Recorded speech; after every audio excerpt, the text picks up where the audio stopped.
Bueno, buenas tardes, bienvenidos a todos.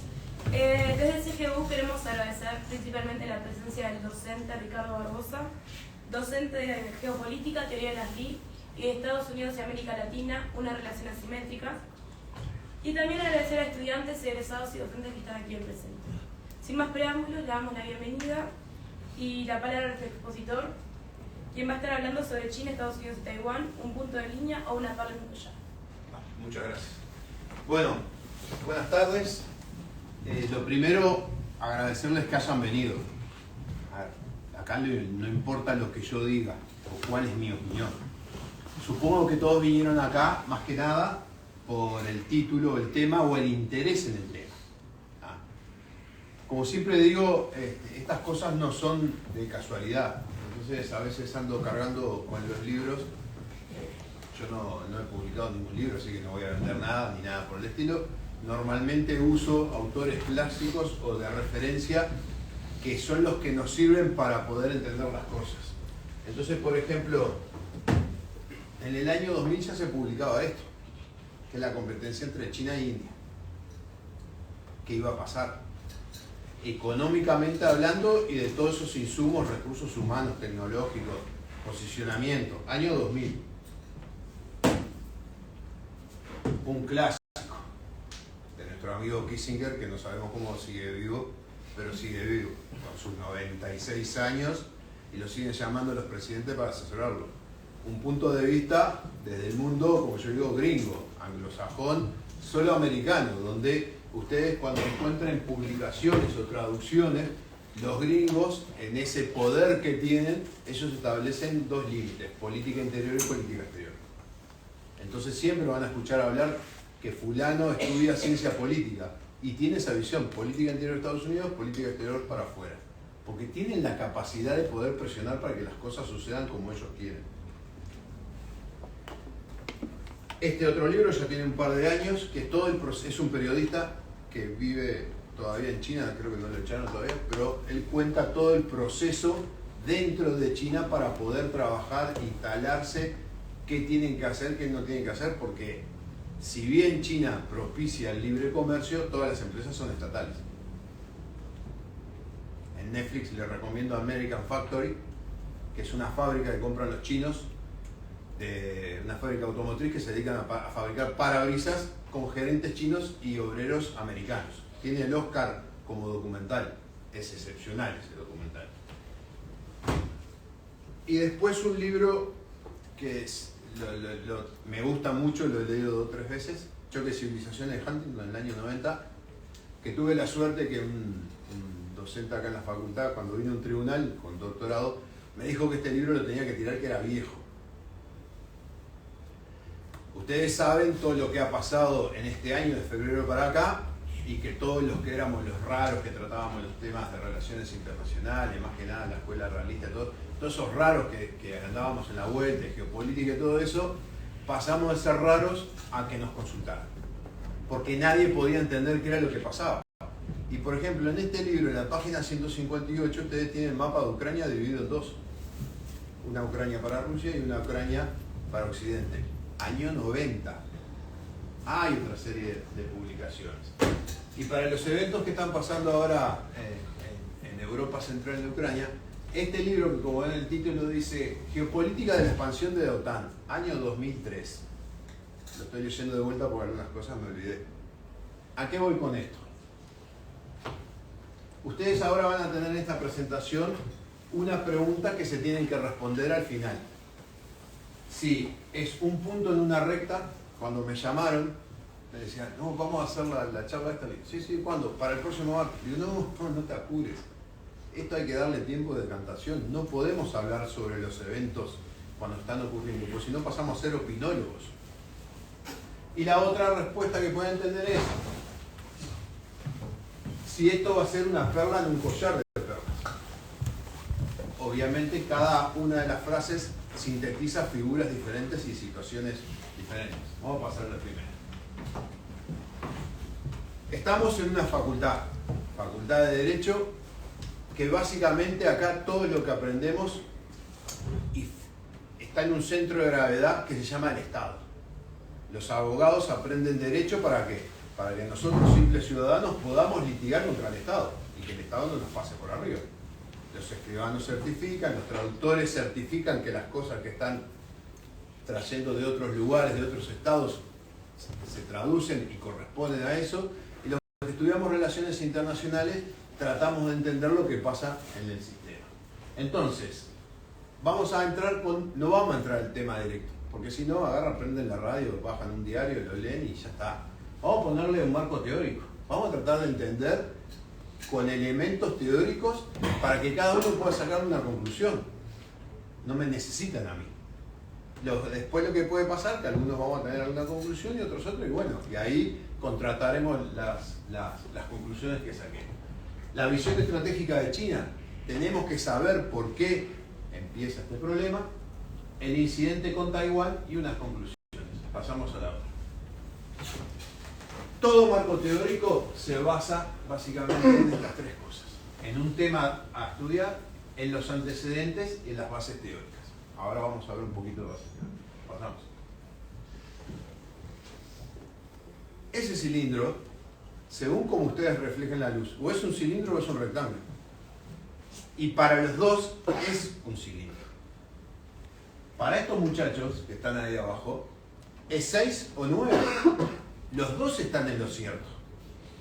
El problema es cómo nos paramos para ver el problema. Pasamos a la otra. Entonces, esto es un conflicto social, es un problema social. Y hacer un problema social tienen un componente que no lo pueden medir, que es el ser humano. No hay cálculo para el ser humano.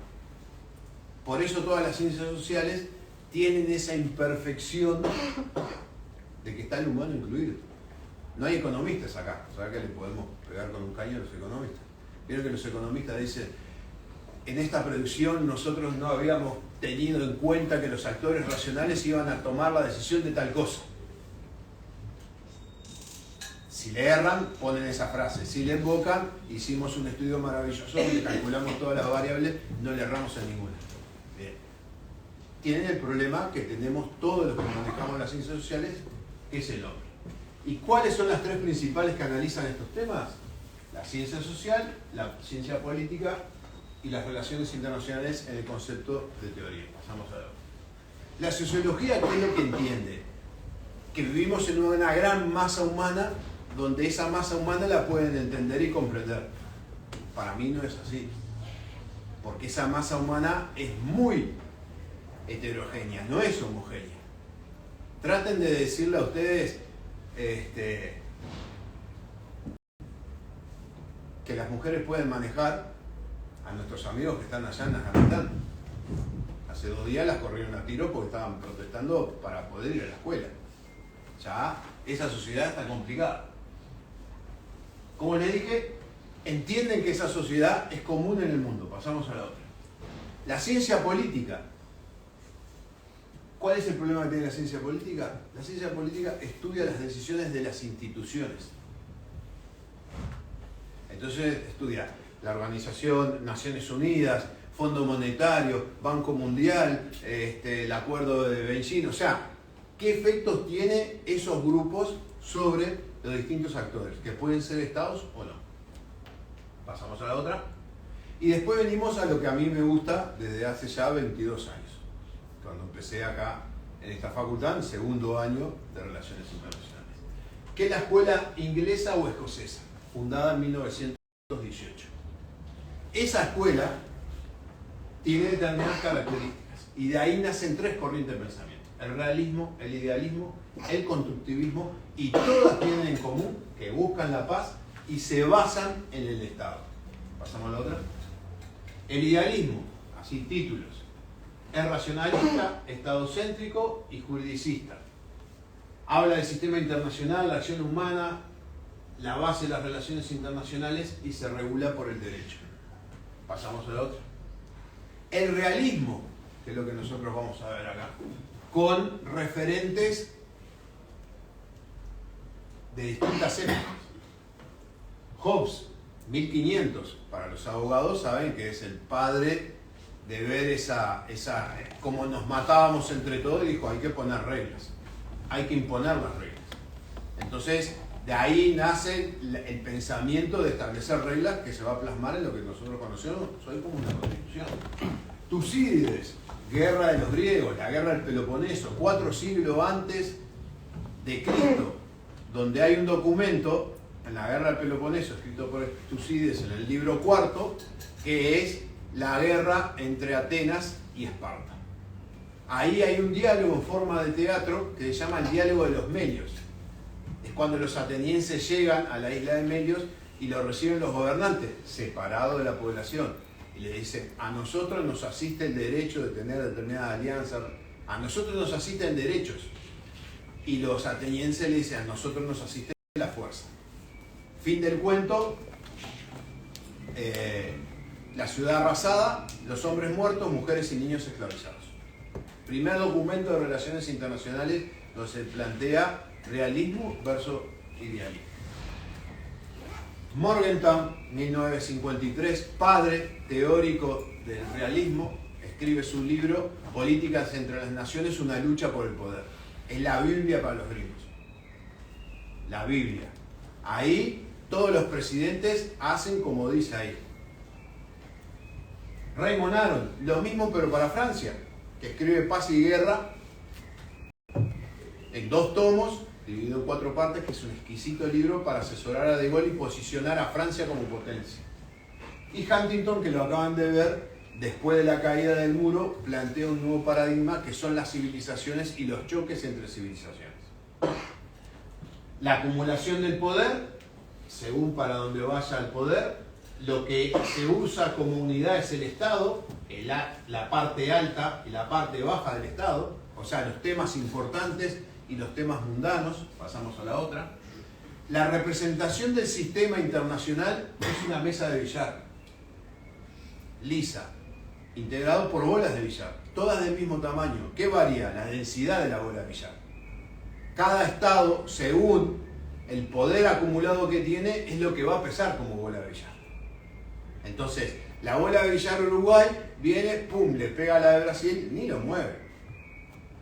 La de Brasil le pega a la de Estados Unidos y capaz que la mueve un poquito, pero si la bola de billar de Estados Unidos le pega a los otros, los mueve para todos lados. Y es un sistema anárquico, nadie está por arriba de nadie. Pregunta, sin ser despectivo, ¿quién es el máximo cargo de las Naciones Unidas? El secretario general, pero...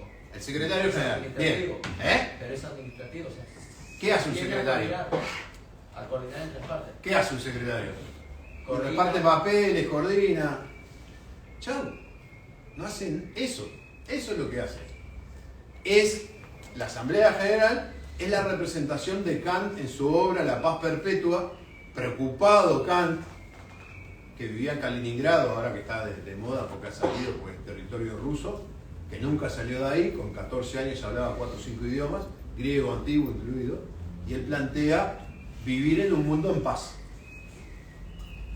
Hay una película de Spielberg que se llama El hombre bicentenario, con Robin Williams, que es un robot que va inventando, reproduce órganos de los seres humanos para que tengan más vida. Y él se los incorpora y al final se presenta en la asamblea para que lo declaren ser humano. ¿Qué diferencia tiene con lo de Kant? Que esa asamblea tenía presidentes e integrantes. Y ningún Estado quiere ceder soberanía. Nadie quiere estar subordinado a nadie. Por eso estamos en esa representación chata. El actor es racional, o sea que se mueve por interés y no es mala palabra. Busca maximizar sus cosas. El ser humano se clasifica racional, irracional y altruista. Nosotros somos todos racionales. Capaz que los engañé bien, todos vinieron acá a una charla, a mí me interesa dar la charla, todos logramos algún beneficio. El sistema internacional es anárquico, el objetivo busca la paz por la distribución de poder y la política no está subordinada a ninguna ciencia. Esa distribución de poder es como en algunas culturas antiguas se ve el push and pull, o sea, tirar y tirar. Es como si fuera un aro donde todos los estados están tirando de una cuerda y en base al poder que tienen es donde llevan el centro de ese aro. ¿Pasamos a la otra? El constructivismo, hijo del idealismo y del realismo. nace por la década del 70, se basa en el interés, en el poder del conocimiento, en las instituciones, en un sistema internacional de orden, cultura, la identidad, la relación interno y externo, un cambio estructural, y estaban convencidos que la integración económica pacificaba a los estados o pacificaba el sistema. Ahora van a tener que revisar por qué no lograron al tío Vladimir, no lo pacificaron. Estaban hiperintegrados y cada vez más integrados, y cuando tuvo que invadir, invadió. Pasamos a la otra. Entonces, relaciones internacionales se basa en el Estado, la historia, la economía y la política. ¿Por qué la historia? ¿Por qué la política? ¿Por qué la economía? La economía es la distribución de recursos escasos. La historia, el hombre está incluido y repite sus eventos a lo largo del tiempo. Entonces permite predecir algo. La política porque es la toma de decisión. Y el Estado porque es la unidad mínima que entendemos en un sistema internacional. Esto tan fácil como, por ejemplo, este cuerpo humano tiene sangre venosa que serían los intereses. Esa sangre venosa pasa por los pulmones y se transforma en sangre arterial, que es el poder. A través de determinar los intereses, yo logro el poder. El corazón tiene lo que llaman los 5 factores del poder nacional, que es la parte militar, económica, psicosocial, científico, tecnológico y político. No quiere decir de que si tengo mucho militar, favorezco lo económico, lo psicosocial, y científico, tecnológico y lo político. No se multiplica uno directamente al otro, sino que es la combinación y hay que ver las valoraciones. Porque hoy las potencias militares más fuertes están en esto, científico-tecnológico. Son lo que ustedes están viendo en la guerra de Ucrania, lo llaman guerra de sexta generación. Mucha tecnología, no tirar muchos fierros al cohete, como antes se tiraba 50 tiros de cañón para pegar 2, hoy tiran uno a 150 kilómetros y por GPS lo van corrigiendo y pegan 20 centímetros por 20 centímetros. Tecnología pura aplicada. O los aviones que tienen los gringos, el F-22, que vale 200 palos de arte. O el F-35 que le sacaron, que fueron 10 años y gastaron 400.000 millones de dólares de investigación. Tecnología pura. Pasamos. Vuelvo atrás. Entonces, eso pasa por el corazón. Y la cabeza es lo que determina la estrategia. La estrategia es cuando uno determina los objetivos a largo plazo, identifica los obstáculos y los trata de vencer o minimizar para lograr lo que uno quiere. Y eso se llama Estado. Adentro de un Estado normal, coherente y que funcione, pasa todo eso. Pasamos a la otra. Entonces, nuestros amigos del lejano oriente, ¿qué referencias teóricas tienen? Ellos hasta el año 79 eran una potencia agrícola. Mucha gente, mucho terreno y sobrevivían. Punto. En el 79 ellos miran lo que está pasando con la Unión Soviética y deciden tomar otro camino. Porque el entorno de ellos, Malasia, Tailandia, todos esos países que están ahí en la vuelta, mejoraban sus condiciones de vida y capacidad de PBI en un montón de cosas. Entonces lo que se dieron cuenta es que la gente iba a empezar a levantarse porque si veían que el vecino estaba bien, la pregunta es ¿por qué yo no puedo estar bien? Y logran algo que nunca se había pensado, que es el pragmatismo de los chinos. Les importó un comino todas las doctrinas políticas e ideológicas que basaban el comunismo y dijeron capitalismo. Pasamos un proceso de capitalismo con un proceso de partido único. En el 79 ellos empiezan a traer una serie de académicos de Estados Unidos y de Europa para que empiecen a enseñar teorías de las relaciones internacionales, de distintos aspectos. Esto les puedo jurar que hace 10 años que estoy tratando de conseguir la información, la conseguí hace un mes y poco. Porque yo tengo compañeros, yo estuve 36 años en la Marina, tengo compañeros que han estudiado en China, van a China, y les pregunto, vos, ¿qué curso diste? ¿Qué material? Y nunca pude conseguir nada. Porque ellos hacen determinados cursos y los cursos que pueden difundir información los dejan aparte, le dan otros cursos. Y he tratado de contactarme con gente de la facultad y ver los programas, no encuentran nada. Hace poco pude encontrar algo. Y de ese algo que encontré es que Hoy, en la academia china, el 27% se basan en la idea del realismo. El 33% en el liberalismo, para el tema económico. Y después hay constructivismo el 18%, el paradigma chino, otros, y marxismo 6%. Esa es la torta de conocimiento desde el año 78 al 2007 en China. Pasamos a la otra. Estos señores son los principales referentes que tomaron todo ese conocimiento de Europa y de Estados Unidos, porque a veces en las clases me dicen, no, profesor, nunca vemos un libro africano ni un libro asiático. No importa. La ley de la gravedad de Newton. ¿Ustedes necesitan un libro africano o un libro asiático para aplicarla? La gravedad en cualquier... Los conceptos teóricos de Raymond Aron, Morgenthau, Huntington, se aplica para cualquier estado, porque todos los estados tienen los mismos problemas. No importa el origen que tenga. Si está en China, tendrá determinadas amenazas y obstáculos. Si está en África, tendrá determinadas amenazas y obstáculos. Si está en Latinoamérica, tendrá determinadas amenazas y obstáculos. Pero resuelven y proceden las clases políticas en las tomas de decisión, todos igual. Entonces, este señor plantea lo que se llama la tianza, que es el ideal de Confucio como principio.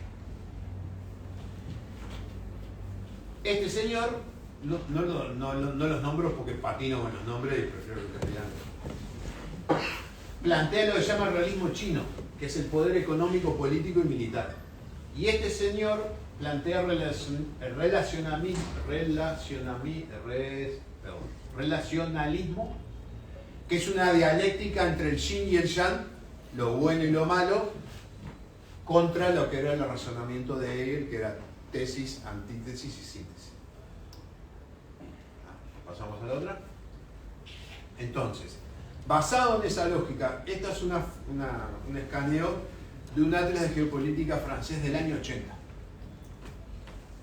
Y ellos ya se ponían en el centro, porque hay algunos que lo han traducido como imperio del medio. Queda lindo. No, la traducción china de Xinguo es imperio del medio. Pero en realidad, la traducción es centro del mundo. O sea, yo estoy en el centro y el resto tiene que girar alrededor mío. Pasamos a la otra. Entonces, los conceptos teóricos que manejan China es, en el realismo ofensivo, busca maximizar el poder para garantizar la seguridad. Es el crecimiento militar que ustedes ven todos los días. Defensivo, busca la seguridad mediante el equilibrio, no de manera estructurada y agresiva.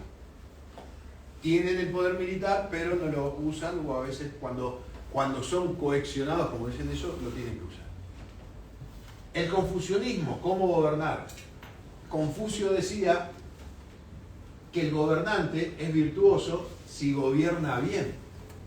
El gobernante trae prosperidad si lo logra gracias a ese virtuosismo. ¿Qué quiere decir? Si el gobernante es bueno, nosotros vamos a estar bien. Si nosotros estamos mal, es culpa del gobernante. Y habrá que buscar otro gobernante. Monismo, ¿quién gobierna? Centralizado, un poder centralizado. No hay forma colectiva.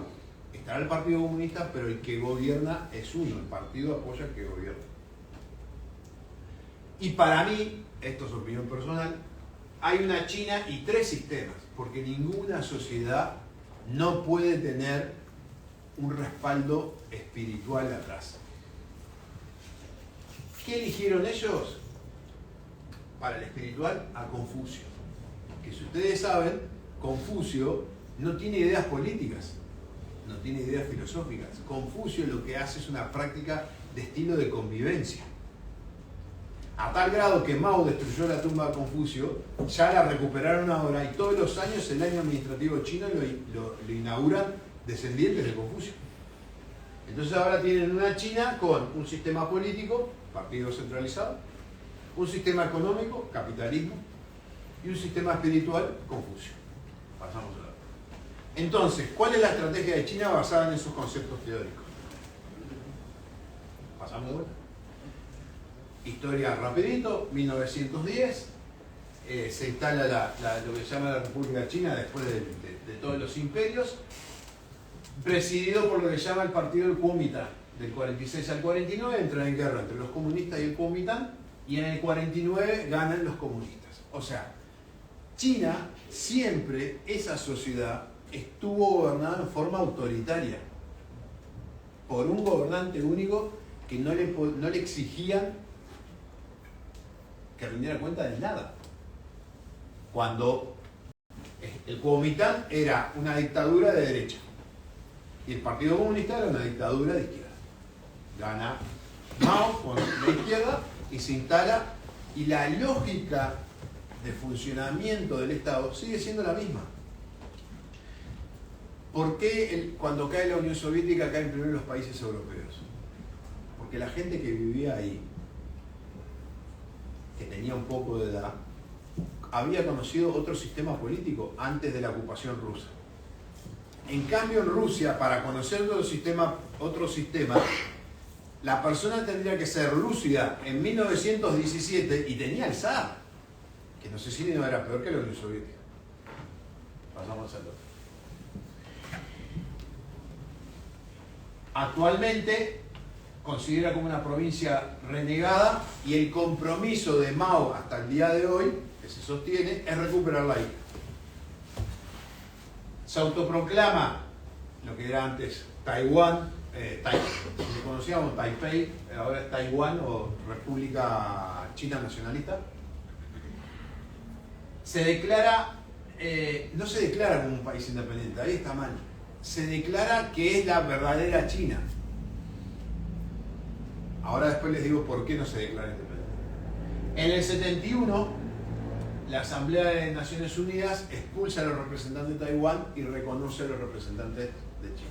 Y a partir de ahí empieza todo un proceso de reconocimiento de una de las dos Chinas, donde cada vez que uno visita China, y no les extrañe que si firmamos otro tratado antes del TLC o el TLC, en el TLC va a estar incluido que reconocemos a China continental como la única China, que fue lo que le pasó al presidente Tabaré Vázquez en el gobierno anterior. Si no firman esa condición, no pueden firmar nada. Pasamos a la otra. Este señor, que es el actual presidente de China, ahí lo ven con su traje barato, $10.000, $5.000 la corbata, y los zapatos de salir $3.000 o $4.000. Y en las reuniones del partido con lo que llamaba el uniforme Mao. Él asume el 2012, o sea, eso lleva 20 años. Ahora va para la elección a fin de año. Larga el documento 9, y en el documento 9 es un documento reservado donde plantea dos cosas. Que hay un ataque de las ideas liberales y fuerzas extranjeras hostiles. Los 7 peligros que entiende que Occidente puede generar en China. Una democracia constitucional occidental, promoción de los derechos humanos, independencia de los medios de comunicación, la sociedad civil, neoliberalismo, reconocer los errores del partido, la independencia judicial, y cambia la constitución para presidente eterno. El proceso del año 74 para hoy, ustedes saben que a Taiwán lo reconocen solo 15 estados. Todo el resto reconocen China. La moraleja es que reconocemos a una dictadura y no reconocemos una democracia. Porque si bien Taiwán empezó como una dictadura de derecha, después en los 80 empezó un proceso de democratización, y hoy los 25 millones que viven aproximadamente tienen procesos electorales normales. O sea, es una democracia como cualquier otro estado. Pasamos al otro. Esta es la visión de Huntington, de China con respecto a Occidente, donde si ustedes ven la línea, cuanto más oscuro, es más sobre el enfrentamiento. Año 1990. Y abajo lo que tienen es un spaghetti bowl, donde las líneas de confrontación y de apoyo. Esta es la otra cara, o sea, nosotros no, porque según Huntington somos civilización latinoamericana, ya no somos Occidente. Occidente es Estados Unidos, Europa, Australia y Nueva Zelanda. El resto son diferentes. ¿Qué pasa con China? Es el 4º país más grande en superficie, es el 2º en PIB mundial, es el partido autoritario más grande del mundo y todavía tiene la mayor población mundial. Pasamos a lo otro. China, en su argumentación para llegar al problema que vamos a analizar, habla del siglo de la humillación. Siglo XIX, los agravios de Occidente, pierde Hong Kong, Macao, Shanghái, la guerra del opio, y el sueño chino se basa en devolver esa agresión occidental. Pasamos a la otra. Esta China. Ahora, esto era lo que era el imperio chino. Esto era Nepal. Estos son los famosos uigures, que están, hay 1 millón de presos, porque son musulmanes. Y estos dos no me acuerdo quiénes son. El discurso de la unificación de China, pero en el año 50 conquistaron el Tíbet, que no formaba parte del imperio chino. Era un imperio aparte. Recuperan Macao, Hong Kong la recuperan en los tratados que son en el 90 con el Reino Unido, donde supuestamente iban a mantener la isla con los valores que tenía la isla, de democracia, sistema económico liberal, sistema financiero liberal. Y lo último que les queda para cumplir ese sueño es Taiwán. Pasamos a la otra. Nuestros amigos, los primeros ministros del tío Vladimir y del tío Xi, planteaban que hay que hacer un nuevo orden mundial más justo. ¿Cómo van a trabajar? En dos patas, en las organizaciones existentes y en las nuevas. Crean nuevas organizaciones y las viejas empiezan a participar. OMC, Banco Mundial, Fondo Monetario, con algo que Occidente conoce muy bien, quiere mucho y no le preocupa de dónde venga, que es el Dios dinero. Poniendo mucho Dios dinero, participa en todo lo que sea. Y organiza, por ejemplo, esta reunión con los países europeos, que es la reunión de 16 países europeos del centro de Europa con China. Ahora se fueron 2 o 3 la semana pasada, Lituania, Letonia, porque no sé qué líos hubo. Ahora que sería 13 más 1 o 12 más 1. Pasamos a la otra. Esta es la Organización de Cooperación de Shanghái. Todos estos, menos Mongolia, que tiene un acuerdo con Estados Unidos, porque Mongolia tiene claro que está entre Rusia y China, y cualquiera de los dos, después que se disolvió la Unión Soviética, se los iba a comer en 2 panes. Dijeron, vamos con los gringos, y los gringos están instalados con base con todo ahí. Por eso es la burbujita del medio. India participa como observador, Irán también, pero acá lo que ustedes tienen es una organización económica de países autoritarios. Ninguno tiene democracia liberal. Ninguno. Ellos plantean riquezas para todos, sociedades alineadas, mundo bajo control, la prensa es la voz de China y modelo democrático sin derechos humanos. Pasamos al otro. La famosa ruta de la seda, la vieja ruta de Marco Polo, donde Marco Polo lo que hacía era traer cosas para Europa a través de esta ruta terrestre. Hoy, China, productor, Europa, consumidor. Necesita asegurarse que lo que sale de acá llegue acá. Si lo hace por tierra, el problema que pueden tener en tierra es el problema típico: revoluciones, golpe de Estado, problemas étnicos, lo que quieran. Plantea la segunda línea, que es a través del mar. ¿Y cómo lo logra? En el 2017 inaugura el Foro de Davos, el primer presidente de un estado que inaugura el Foro de Davos, porque siempre es alguien vinculado a la economía, no a los estados. Dice, brega por el libre comercio, bajo el totalitarismo y estabilidad, en espera del desarrollo social y político, año 2019. En esta ruta se ha gastado más de $1 billón, o sea, 1.000 millones de millones en infraestructura, en todo lo que sea, y hay un gran lobby que es contratar gente conocida como, por ejemplo, el ex primer ministro del Reino Unido, David Cameron, es el representante de la ruta de la seda en Inglaterra, es el que hace el lobby. Y a su vez China creó 180 organizaciones económicas a lo largo de la ruta de la seda. Pasamos a otro. Es banquero mundial ahora, ahí tienen las sedes de algunas de los préstamos que hace el Banco de Asistencia para Asia. el banco vinculado a la ruta de la seda, el nuevo banco, y lo que plantea en el 2017, formaremos una comunidad de destino común o iniciaremos la reforma del sistema del gobierno mundial. Porque todos ustedes saben que el sistema que tenemos mundial sale de la Segunda Guerra, después de los acuerdos de Bretton Woods, Fondo Monetario, Organización Mundial de Comercio, Banco Mundial. Eso se sigue manteniendo. Pasamos a la otra. En África también tiene su participación en el mercado africano. Le plantea a los gobernantes africanos que tienen el derecho al desarrollo. Les dicen que hay un modelo chino de 30 años que llevan de desarrollo sin democracia. Invierte 120.000 millones de dólares hasta el 2013. Hay 10.000 empresas vinculadas en África, 200.000 chinos trabajando y 50 institutos Confucio como el que tenemos acá. Como le dicen ustedes, poder blando. 200.000 millones de dólares es la balanza comercial con África. En el 2015 se piensa que llegará a 400.000 millones de dólares. Y ahí tienen los mapitas con las intervenciones chinas. Ahí se están peleando un poco con Rusia. Pasamos al otro. El poder se concentra en el cañón del arma. Mao.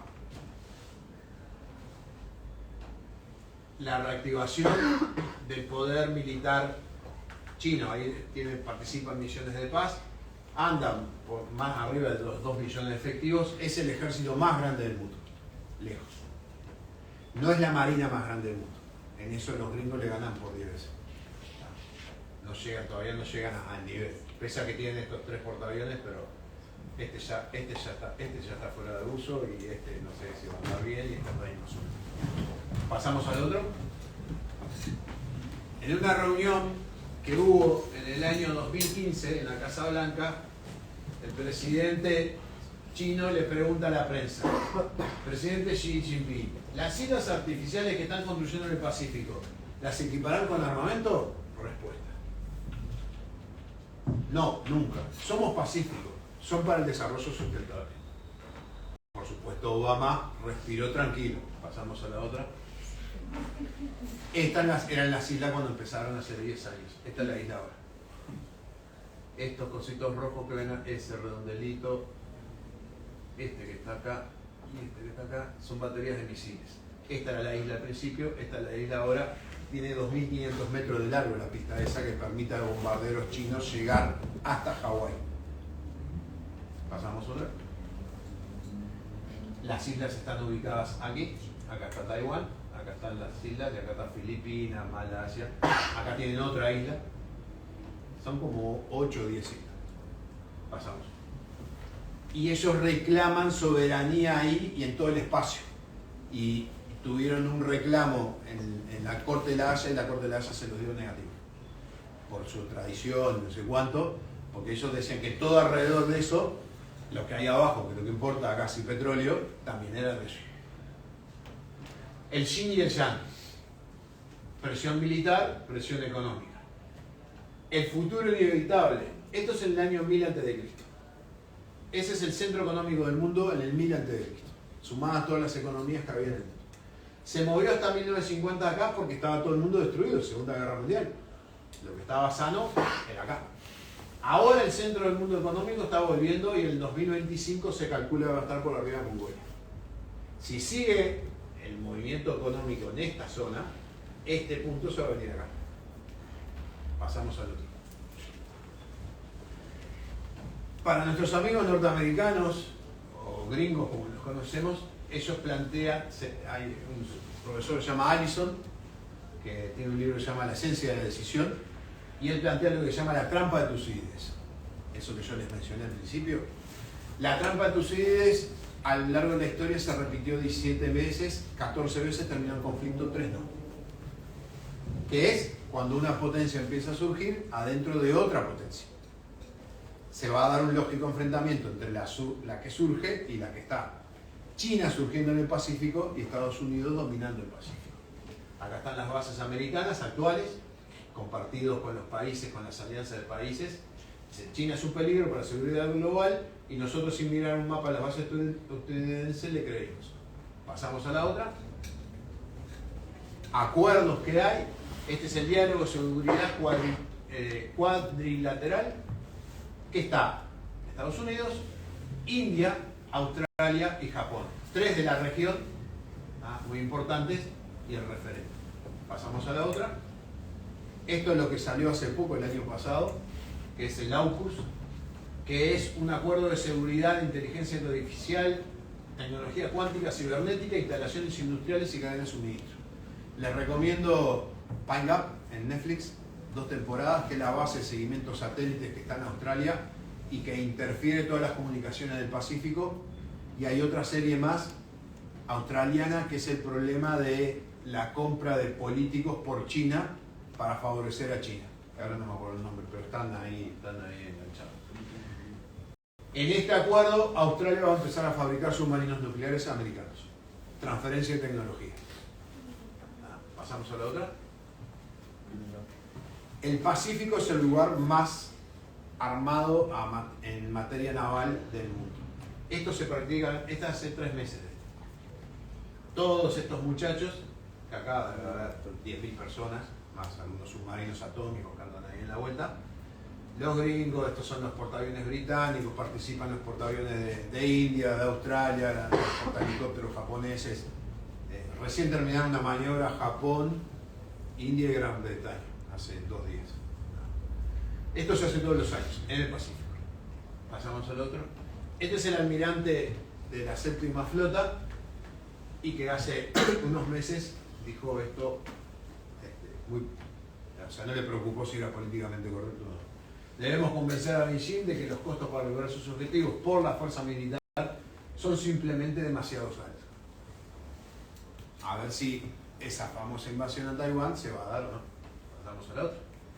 Y acá tienen un mapita geopolítico donde tienen lo que se llaman las cadenas de seguridad. La segunda isla, acá están las bases americanas, con capacidad de llegar hasta China. La primera línea que le está ocupando Japón. Japón está construyendo bases militares acá y acá. Toda la parte de Filipinas, esto es lo que China dice que le corresponde, y a su vez está peleado con Filipinas, está peleado con Vietnam. Vietnam tiene acuerdo militar con Estados Unidos, que estuvo en guerra 10 años y perdió 1 millón de personas por la guerra de Vietnam. Ahora tiene tratado militar y de equipamiento militar con Estados Unidos. Y acá están los puntos importantes. El mar de China, que está al lado de Japón, está al lado de Corea del Sur. El mar meridional, el estrecho Malaca, que es por donde pasan la mayor cantidad de buques. Pasamos a la otra. Esto que está en rojo es la densidad de buques navegando, y los puntitos verdes son los buques navegando. Acá estas líneas lo que tienen son las líneas de navegación alrededor de Taiwán. Todo eso son barcos. Pasamos a la otra. El 3 de enero del 2017, en un discurso de ante 7.000 efectivos, y ahí me olvidé de corregirlo, y reproducido a 4.000 cuarteles, el ejército chino juró lealtad al partido, no al Estado chino. Para ver algo igual a esto, se tienen que ir al año 36, 37 de la Alemania nazi. Porque la Unión Soviética, las Fuerzas Armadas de la Unión Soviética juraban por la Unión Soviética y el partido. O sea, esta fuerza militar está para sostener el partido, no el Estado. ¿Seguimos en la otra? Tuvieron que hacer algo que siempre dijeron que no lo iban a hacer, porque no eran imperialistas. Tuvieron que hacer una base en Djibouti para proteger la salida de petróleo que los abastece. O sea, como crecieron tanto, sus necesidades e intereses están por fuera de las fronteras. Según me contaron, se juegan grandes campeonatos de fútbol porque al lado está la base de los infantes de marina, que son 10.000, y al lado está la base de la Legión Francesa, que son 10.000 más. Entonces juegan campeonatos y todo eso. Djibouti es Durazno y Tacuarembó, y tiene 30.000, 3 bases con 30.000 locos extranjeros ahí. Acá tenés los barcos. Seguimos. ¿Cuál es la lógica estratégica que está aplicando la política exterior china, que depende del partido, no del presidente? El ministro de Relaciones Exteriores depende del partido. Diplomacia china de los lobos guerreros. Se populariza en el 2019 cuando adoptan posiciones vehementes para defender al país comunistas en las redes sociales. se dieron cuenta que eso que ustedes tienen ahí los hace caer. Google, Facebook, Meta y todos esos no funcionan en China. Cuando ustedes vayan, tengan la suerte de visitar, no les va a funcionar. Tienen versiones locales. Porque con las versiones locales controlan todo lo que aparece y todo lo que opina la gente. Viene una película esto sobre los soldados de fuerzas especiales al estilo Rambo. Hay una película que se llama Mar Rojo, que es cuando las tropas chinas tienen que rescatar gente en un país del Mar Rojo. O sea, es lo mismo que una película gringa, pero con chinos adentro. Todo igual. Fuerzas especiales, helicópteros, barcos, todo igual. Dice que China se vio obligada a cambiar de tono. Este modo se refleja en la nueva China del actual presidente.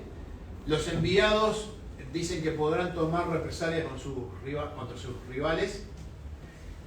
Y ahora pasaron a la filosofía de Deng Xiaoping, que se resumía en esconder la fuerza y aguardar el momento. Pasamos a la otra. Taiwán lo consideran parte de China. Taiwán dice que sufre abusos de China continental. Pasamos a la otra. Taiwán se democratiza entre el 70 y el 80. Mantiene relaciones culturales pero no oficiales con los distintos países. Se declara independiente y denuncia al gobierno de Beijing por amenazas. Genera un bloque en naciones. Cuando yo estaba en Haití, la financiación de la misión de Haití la hacía China. Porque el Caribe era el lugar donde había más países que reconocían a Taiwán. Y a lo largo de ese proceso empezaron los países a cambiar. Si ustedes van a ver ahora el mapa, creo que Haití lo reconoce y uno más y tal. Todo el resto se cambió de bando. Advierte a todos los países no establecer relaciones con el gobierno de Taipei y ha mantenido esa postura militar hace 50 años. Pasamos a la otra. Estados Unidos tiene un tratado de apoyo de equipamiento militar desde el 79. En un principio Taiwán compraba armamento a distintos países. A raíz de todo eso que yo les expliqué, nadie le vende más armamento más que Estados Unidos. Entonces hoy todo el equipamiento es americano. Pasamos a otro. Vamos a lo que para lo que vinimos. El incidente en Taiwán. Vamos de vuelta. Muchos dicen que fue esto. Porque todo hay que verlo desde un prisma político. Pasamos a la otra. La pelea por Taiwán entre China y Estados Unidos. Pasamos a la otra.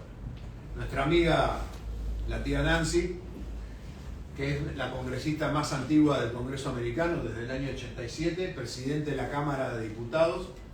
La línea presidencial es presidente, vicepresidente, que es presidente de la Cámara de Senadores, presidente Cámara de Diputados. Es igual que en la Argentina. O sea, es la tercera en sucesión, la segunda en sucesión si le pasa algo a nuestro amigo Biden.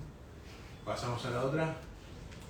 Siempre criticó al gobierno chino, siempre apoyó las causas de Tíbet y Hong Kong, desafió a Xi Jinping y sus aliados y ella reconoce la independencia de Taiwán. Pasamos a la otra. La Casa Blanca, por su lado, dijo que era una visita rutinaria, que apoya la independencia de Taiwán y que se arreglen los problemas en el estrecho de Formosa, entre la costa china y la costa de Taiwán. Pasamos a la presidenta de Taiwán. Sí, es un poco belicista. Pero cada vez hay más, vamos a decir, en las encuestas cada vez menos gente que vive en Taiwán quiere integrarse a China. Cada vez más, sí. Sí, que eso último que quería destacar, que la postura de pro-independencia, pro-una China todavía está en discusión dentro de la esfera política de Taiwán, siendo el KMT tratando de mantener esa política de una sola China, respetando los ideales de Chiang Kai-shek, mientras que hay nuevas corrientes. Si yo fuera chino te diría, esa es parte de la debilidad de la democracia china, de Taiwán, que puedan discutir eso. En mi China no lo discutimos. Entonces, allá está todo bajo el ejército popular. Ha declarado alerta máxima, acciones selectivas, y la presidenta dice que nadie puede obligar a Taiwán a tomar el camino que China ha elegido. La reunificación o el estilo de vida libre. Pasamos a... Ahí tiene un lindo mapita de lo que es la isla, el estrecho, la cadena de islas, y esta es una isla japonesa que ahora se está equipando con armamento. Estos puntitos son parte de Taiwán y esta isla es de Taiwán, y lo que se ve atrás es la ciudad china. Ahí, a tiro de pedrada. Eso es esta. Aquí ven ahí. Después tienen esta y esta.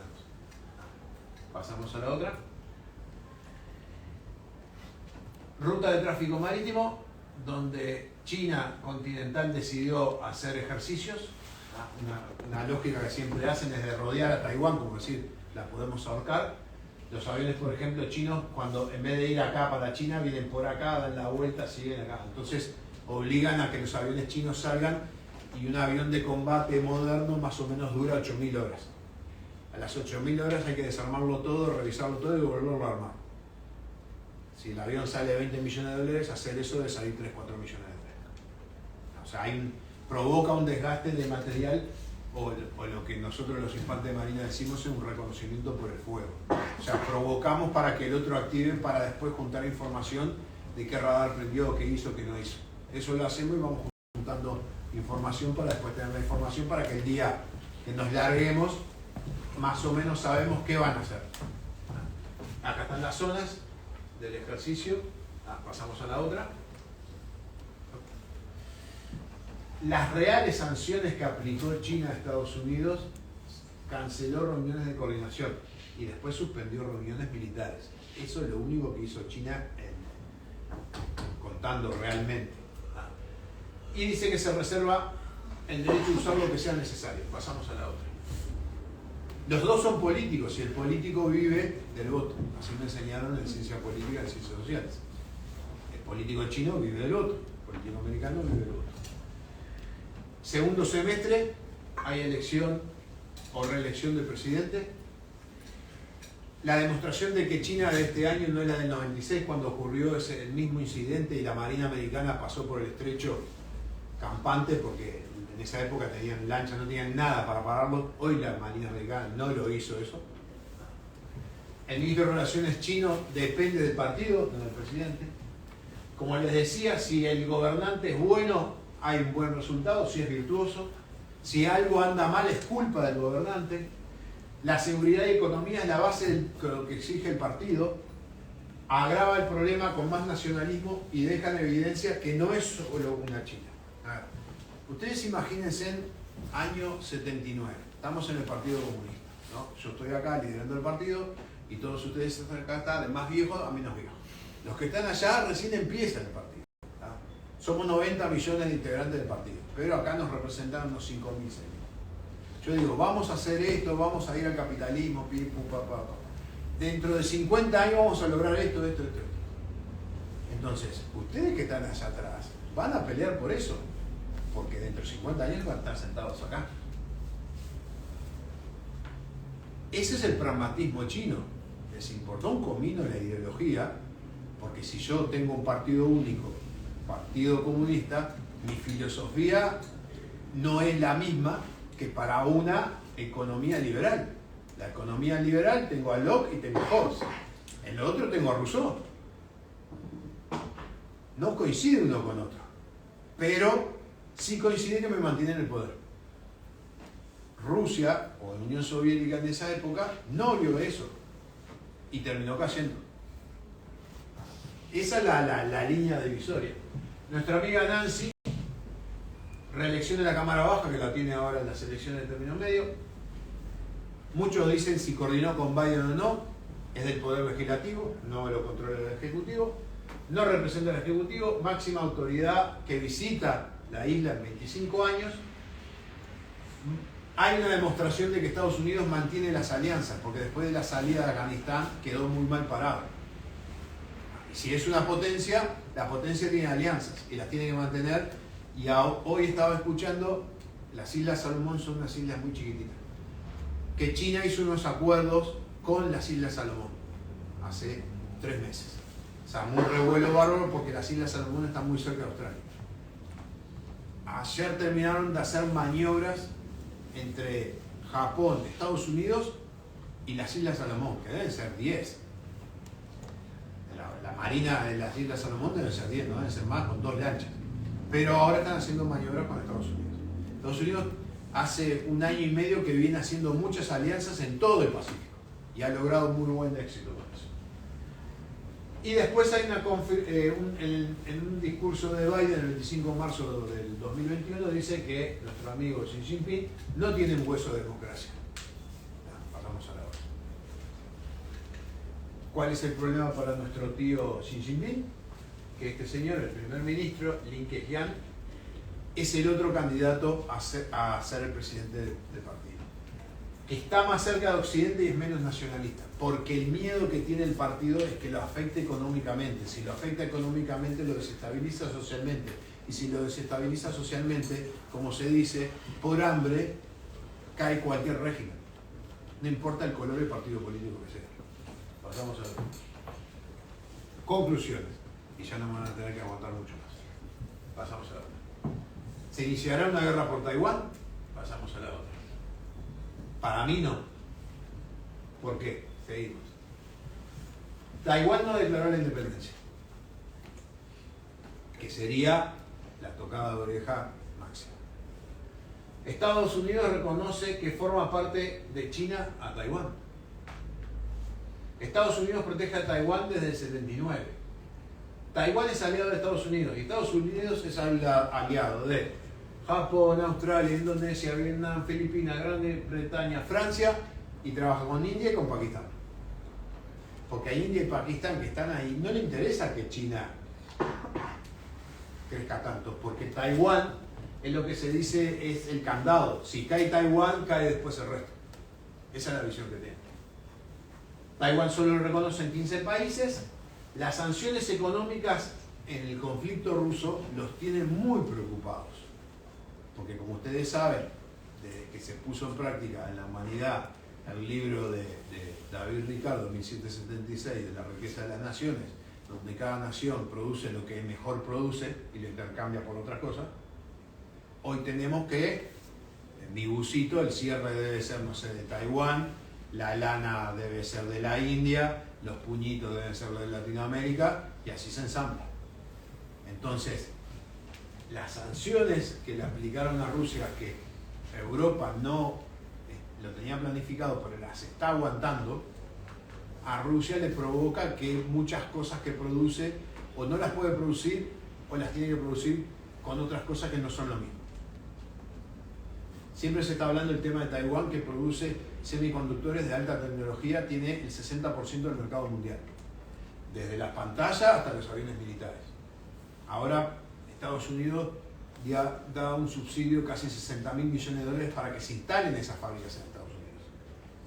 Y muchas fábricas europeas y americanas que están en China se están tratando de ir o abrir una sucursal por miedo que le apliquen una sanción a China y que queden encerrados ellos con esa sanción. Efecto de economía global, mayor al conflicto ruso-ucraniano. ¿Se reunificarán? No creo. Porque China aspira a eso para el 2048, que son los 100 años del partido.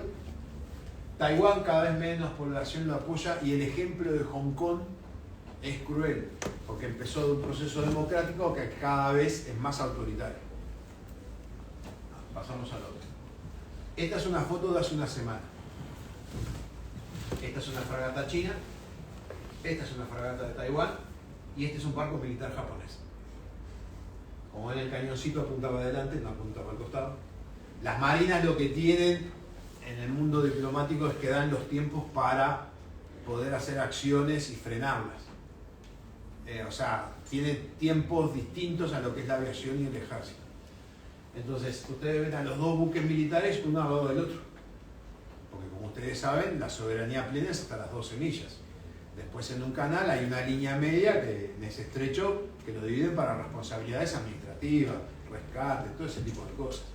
Pero son aguas libres. Y atrás está el que más interesado está en apoyar, que Japón hace 2 años quiso cambiar la constitución y no pudo, pero la modificó. Ahora las fuerzas no son de autodefensa, ahora son las fuerzas de defensa y cada palabra vale. Autodefensa es que me tienen que atacar. De defensa es que puedo detectar una amenaza y neutralizarla primero. Y ellos quieren sacar la palabra defensa y ser de vuelta Fuerzas Armadas. Estamos hablando. Pero noticia del último momento. Ayer llegó un grupito de estos señores, se ve que tenían millas libres y dijeron, vamos para Taiwán. Dos demócratas y 3 republicanos, todos diputados. Una nueva delegación de 5 miembros estaba visitando la isla autónoma en un esfuerzo por reafirmar el apoyo de Estados Unidos a Taiwán, fomentar la estabilidad y la paz en el estrecho. En 2 días no pueden hacer nada. Llegaron, bajaron, se tomaron unos saques, un sushi ahí, una cosa, se subieron al avión, se fueron de vuelta. Pero el mensaje es otra vez, una delegación de parlamentarios no controlada por el Poder Ejecutivo, pero visitan Taiwán. Pasamos a la otra. Entonces, cada uno se responderá la principal pregunta que hicimos al principio. Si esto es un punto en una recta, como les decía cuando me llamaban, o si es una perla en un collar. ¿Preguntas? Espero no haberlos aburrido. ¿Hay preguntas? Cualquiera.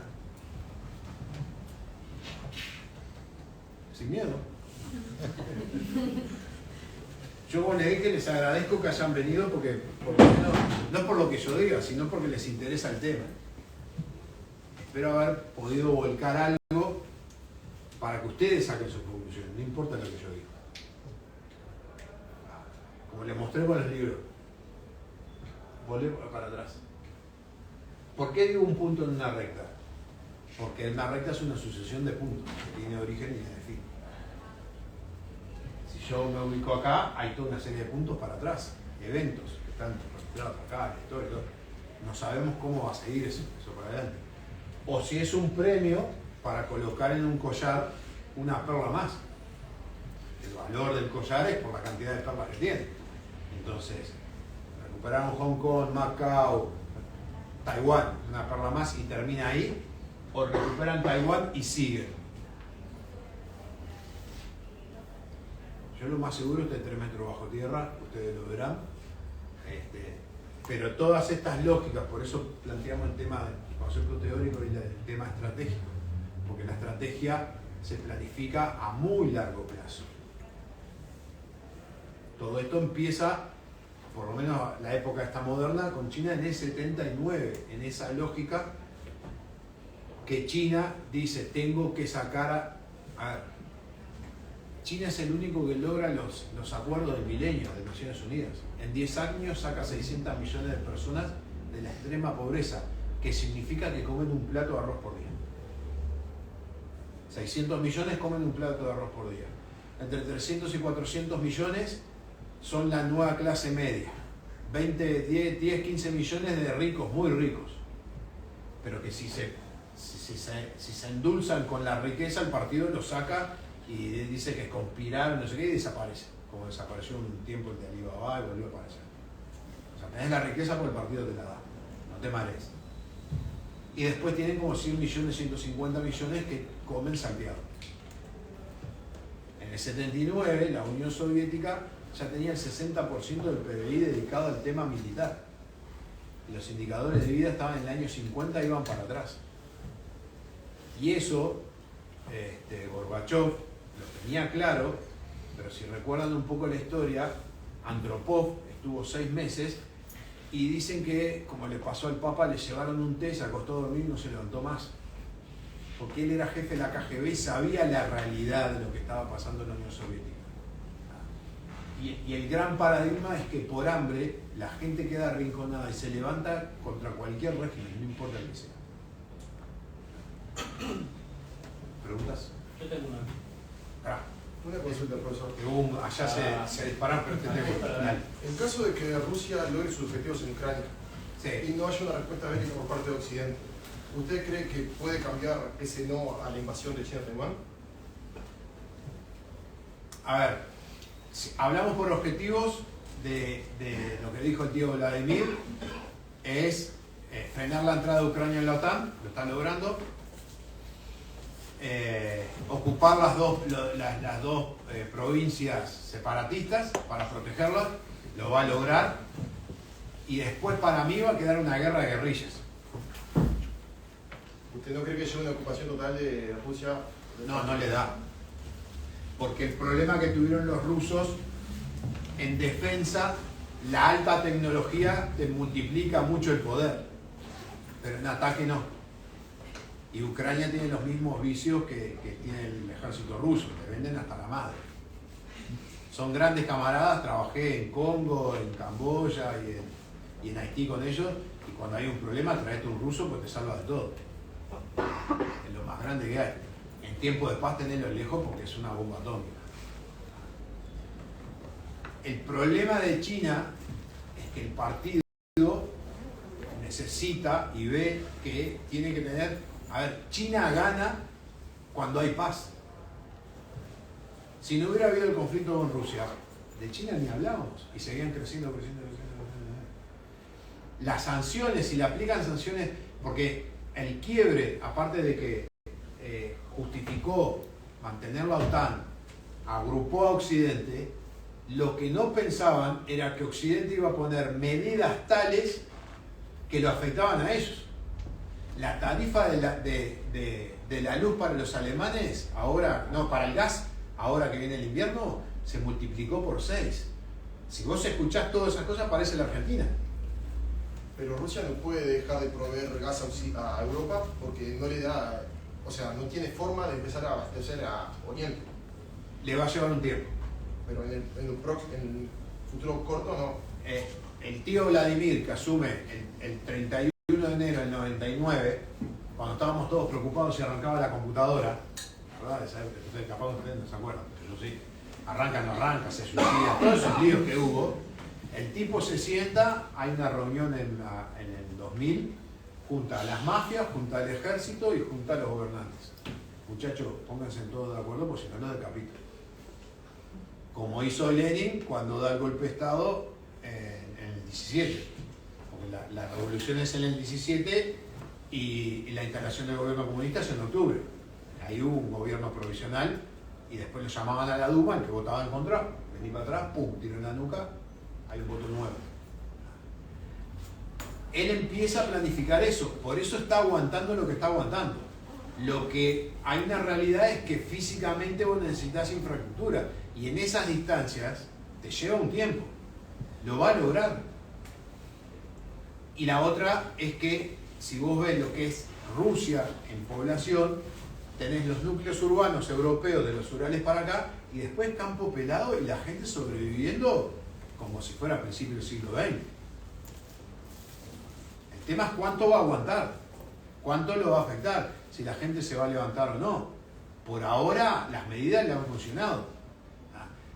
El problema es que China es la gran máquina de copiar y producir y venderla a otros. Y si los otros agarran y dicen, saco mi fábrica, copiarán, pero venderán Apple China, pero si vos tenés un Apple gringo y un Apple China, me compró el gringo. Y eso le afectaría, como te dije, el tema de los ingresos, porque ahora vos ya tenés el problema que tenés dos generaciones acostumbradas a vivir bien. Y el que vive bien no quiere vivir mal. Si hubiera democracia en China, capaz que China estaría partida en esa foto que yo te vi en varias Chinas. Porque la sostenés por un tema autoritario. Y no son, para mí, no son ni Rusia ni China, no es que amen los gringos, pero los hechos te lo demuestran. Vino la pandemia, los rusos sacamos la vacuna, la Sputnik. ¿Qué tiene adentro? Nadie sabe, no la pudieron aprobar. Pero aparte no pudieron sostener la segunda dosis. Los chinos, Sinovac, pim pum pam, metemos Sinovac. Pero parece que la cosa no anduvo muy bien porque están encerrando de a 20 millones. Encerrando un mes que no salís de tu casa, que pasa un loco, te deja la bolsa surtido y viste, te trajo Pepsi, a vos te gusta Coca-Cola, te pegas un tiro. Esas son las pautas y sos realmente potencia. Los gringos, cuando Trump se enfermó, lo metieron en el hospital naval, chuca, ahí las cosas experimentales, y a los 2 días el loco estaba a bomba, andaba bailando y saltando. Y en diciembre empezaron a vender las vacunas, y al mes llegabas al aeropuerto y tenía, ¿qué querés? Pfizer, de esta, Johnson & Johnson, elegía la que te gustaba. Me gusta más Johnson & Johnson, y no volvieron atrás. Esas son las pautas que yo veo cuando te dicen, no, es potencia. Ahora que a este, si le dejo a este, si no se va a calentar. Ahora tengo más preguntas. Sobre eso que usted menciona, ¿no? de la capacidad de realmente ser potencia, porque hay gran parte de lo que China vende interiormente que es simplemente como una narrativa que le hace a la población. La exposición y a su vez la población china viaja bastante al país de Occidente. ¿Cómo esta exposición de la población china que sale de China hacia otros países y de otras realidades tiene alguna influencia en ese libro? Cultura. Vos tenés generaciones de chinos acostumbrados a vivir bajo el autoritarismo. Aunque visiten otros lados, su cultura, porque yo estaba en Camboya, las familias, al anciano, lo cuida hasta morir en la casa. Yo ahora estoy arreglando con mis hijos que me tiren a un buen lugar en unos años. Pero esa lógica cultural se sigue sosteniendo. Entonces, eso que vos decís, van, ven, sí, papá, pero llegan y se vuelven a ubicar y se vuelven a subordinar al sistema. Es lo de Black Mirror. Hoy China es así, pagás con el celular, te controlan, los likes, si tenés muchos likes, te podés subir a este auto, funciona así.